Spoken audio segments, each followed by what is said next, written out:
আসসালামু আলাইকুম, আমি নাসরিন সিদ্দিকী। আজকে একটা নতুন সার্ভিস নিয়ে হাজির হয়ে গেলাম আপনাদের মাঝে। তো আপুটা হচ্ছে ওয়ান টাইম যেটা বলে যে আইব্রোস হচ্ছে কালার যেটা হয়, মানে সবাই তো পার্মানেন্টটা করে, তো আপু চাচ্ছিল জাস্ট 7 থেকে 15 ডেজের জন্য আসলে সেই সার্ভিসটা চাচ্ছিল। তো এই আপুটা থাকে হচ্ছে আমেরিকাতে, তো আমরা এই সার্ভিসটা দিয়েছিলাম। পাশাপাশি হলো আপুকে একটা ট্যান রিমুভাল ফেসিয়ালও দিয়েছিলাম। আপু সৌদিতে গিয়েছিল হজের জন্য, তখন একটু ট্যানিং হয়ে গেছিলো স্কিনে। তো আপনারা কিন্তু ফার্স্টে দেখলেন আমি প্রথমে ক্লিন করে নিয়েছিলাম আইব্রোজটা, দেন একটা শেপ দিয়ে আমরা হচ্ছে প্রোডাক্ট অ্যাপ্লাই করতেছি। প্রোডাক্ট অ্যাপ্লাইয়ের ভিডিওটা আপনারা দেখতে পাচ্ছেন।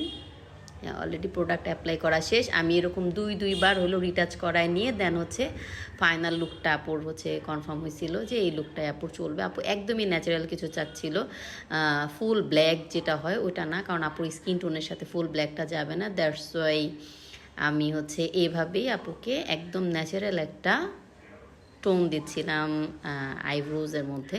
তো আপনারা দেখতে পাচ্ছেন, আই থিঙ্ক বোঝা যাচ্ছে পুরো ব্যাপারটা। আমি আসলে ভিডিওটা পুরাটাই আমি নেওয়ার চেষ্টা করছি যখন আমি কাজটা করতেছিলাম তখনকার। যারা এই টাইপের সার্ভিস নিতে চান, যে 1 মান্থের জন্য যদি আপনারা আইব্রোজ করতে চান, সেই ক্ষেত্রে কিন্তু চলে আসতে পারেন আমাদের সেলুনে, বিউটি সেলুন বাই নাসরিনে। তো আজকে এই পর্যন্তই। আপনারা ফাইনাল লুকটা দেখতেই পারবেন কিছুক্ষণের মধ্যে। আর ভিডিওটা আমি অনেক বেশি বড় করব না, এটা আমাদের একদমই নতুন একটা সার্ভিস আমরা শুরু করেছি আমাদের এখানে। আমি আসলে পার্মানেন্টটা ট্যাটু হয়ে যায়, দ্যাটস ওয়াই আমি পার্মানেন্টটা আমি ক্লায়েন্টকে কখনো সাজেস্ট করি না, কারণ ট্যাটু করা মুসলমান ধর্মে হারাম বলে উল্লেখ আছে এটার জন্য। তো আপনারা দেখতে পাচ্ছেন কিন্তু আপুর ফাইনাল লুকটা আই থিঙ্ক আপু অনেক বেশি ভালো লেগেছিল, আপনাদেরও ভালো লাগবে ইনশাল্লাহ।